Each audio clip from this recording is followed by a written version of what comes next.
So, doctor అయితే lung ఇన్ఫెక్షన్స్‌కి వాటికి సంబంధించి చాలామంది చేసే పనులకి సంబంధించి కూడా ఈ ఇన్ఫెక్షన్స్ వచ్చే అవకాశం ఉంటుంది. కొంతమంది ఎక్కువగా కన్‌స్ట్రక్షన్ ఫీల్డ్‌లో ఉంటుంటారు. సో, ఇటువంటి వాళ్ళు ఎక్కువ డస్ట్‌కి వాళ్ళు ఎక్స్‌పోజ్ అవుతూ ఉంటారు. వీటిని ఏమంటారంటే అండి ఆక్యుపేషనల్ లంగ్ డిసీజెస్ అంటారు. కొన్ని రకాల ఆక్యుపేషన్స్, కొన్ని రకాల లంగ్ డిసీజెస్‌కి బాగా రిలేట్ అయ్యి ఉంటాయి. మెయిన్ చూసుకుంటే గనుక కన్‌స్ట్రక్షన్ ఫీల్డ్‌కి రిలేటెడ్ స్టోన్ క్రషింగ్ ఇండస్ట్రీస్ అండి. మెయిన్ కంకర్ రాళ్ళు గానీ, గ్రానైట్ ఇండస్ట్రీస్‌లో గానీ, ఇట్లాంటి వాళ్ళకేంటంటే అవి అవి స్టోన్ వచ్చేసరికి బేసిక్‌గా క్వార్ట్జ్ అంటారు. సిలికా క్రిస్టల్స్ తోటి తయారై ఉంటుంది. వాటిని మనం క్రష్ చేసినప్పుడు చిన్న చిన్న పార్టికల్స్ గాల్లోకి ఎక్స్‌పోజ్ అవుతాయి. వాటిని మనం పీల్చినప్పుడు ఏంటంటే లంగ్ ఫైబ్రోసిస్ అయిపోతుంది. దాని కండిషన్ ఏమంటారంటే సిలికోసిస్ అంటారు. ఆ సిలికోసిస్ సాధారణంగా దానికి మందే ఉండదండి. ఇర్రివర్సిబుల్ డిసీజ్ అనమాట. చాలా వాటికి లంగ్ పూర్తిగా డ్యామేజ్ అయిపోతుంది. వాళ్ళకి ఇంకా ట్రాన్స్‌ప్లాంటేషన్ చేయించుకోవడం మట్టుకే మార్గం ఉంటుంది. చాలా వాటికి తెలియక ఏం చేస్తారంటే ఆ పనులు చేస్తుంటారు సరైన ప్రికాషన్స్ తీసుకోకుండా. బేసిక్‌గా అవేంటి డస్ట్‌లో మనకి క్రష్ చేసేటప్పుడు గానీ, లేకపోతే క్రషింగ్ ఫ్యాక్టరీస్‌లో గానీ, వీటిలో డస్ట్‌లోకి ఆ రేణువులు చేరి అవి మనం పీల్చడం వలన వస్తుంది. అవి లేకుండా చేయాలి. అవి లేకుండా చేయాలంటే మనం ఏం చేయాలంటే అసలు డస్ట్ ఫామ్ అవ్వకుండా చూడాలి. క్రష్ చేసేటప్పుడు వాటర్ స్ప్రే చేయడం, తర్వాత వాటర్ స్ప్రింకిల్ చేయడం గానీ, ఇట్లాంటివి చేయడం. తర్వాత ఒకవేళ ఎక్స్‌పోజ్ అయినా సరే మనం పీల్చుకోకుండా ఉండడం. అంటే మనకి N95 మాస్క్ వాడడం, అట్‌లీస్ట్ పూర్తిగా కవర్ అయ్యే మాస్క్స్ వాడడం. ఇట్లాంటివి చేయడం వల్ల కొంత మట్టుకు తగ్గించొచ్చండి.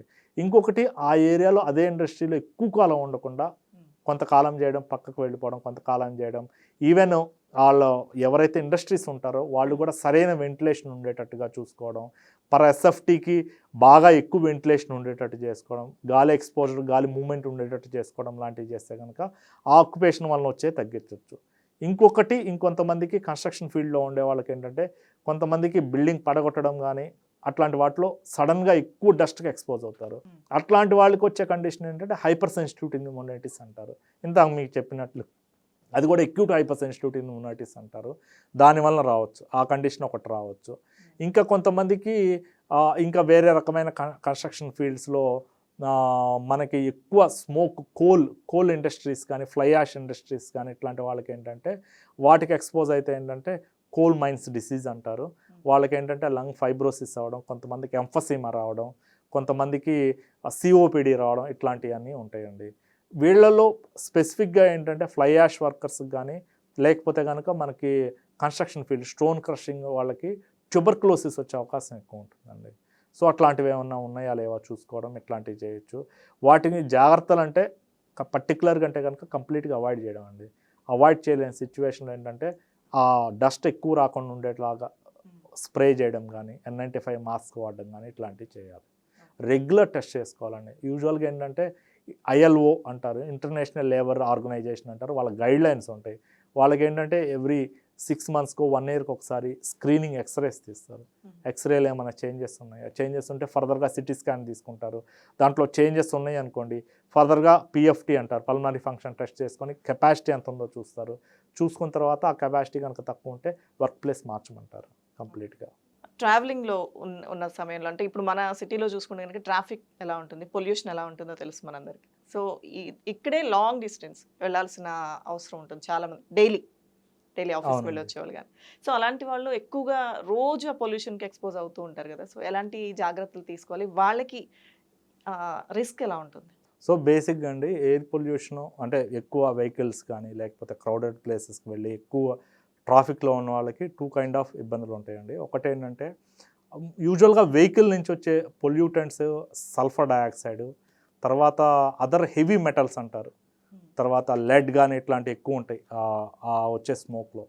దాంతోటి మెయిన్ ఏంటంటే అండి, మీరు already asthma patients, COPD patients ఇట్లాంటి వాళ్ళైతే గనక అవి ట్రిగ్గర్స్‌గా ఉంటాయి. అంటే మీకు ఇబ్బందిని ఆల్రెడీ మీకు లంగ్స్ ఏమన్నా ఇరిటేషన్ ఉంటే గనక ఆ ఇబ్బంది లక్షణాలు వస్తుంటాయి.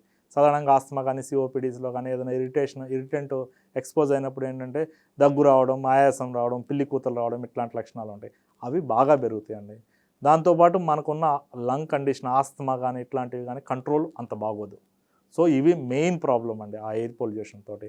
అలాగ ప్రొలాంగ్డ్ కాలం ఎక్స్‌పోజ్ అయితే గనక డెఫినిట్‌గా వాళ్ళకి ఎంఫసీమా గానీ, సీఓపీడీ గానీ, క్రానిక్ బ్రాంకైటిస్ గానీ ఇవి వచ్చే అవకాశం ఎక్కువ ఉంటుంది. సో, ఇవి 2 మెయిన్ ఇబ్బందులండి. ఎయిర్ పొల్యూషన్ గురించి. సాధ్యమైనంత వాటికి వాటిని టైం స్పెండ్ తగ్గించుకోవడం, లేకపోతే మాస్క్ వాడుకోవడం, లేకపోతే కంప్లీట్గా ఎన్విరాన్మెంట్ అవాయిడ్ చేసేటట్టు కారులో వెళ్ళడం కానీ ఇట్లాంటివి చేస్తే కనుక మనం కొంత వాటికి తగ్గించవచ్చు.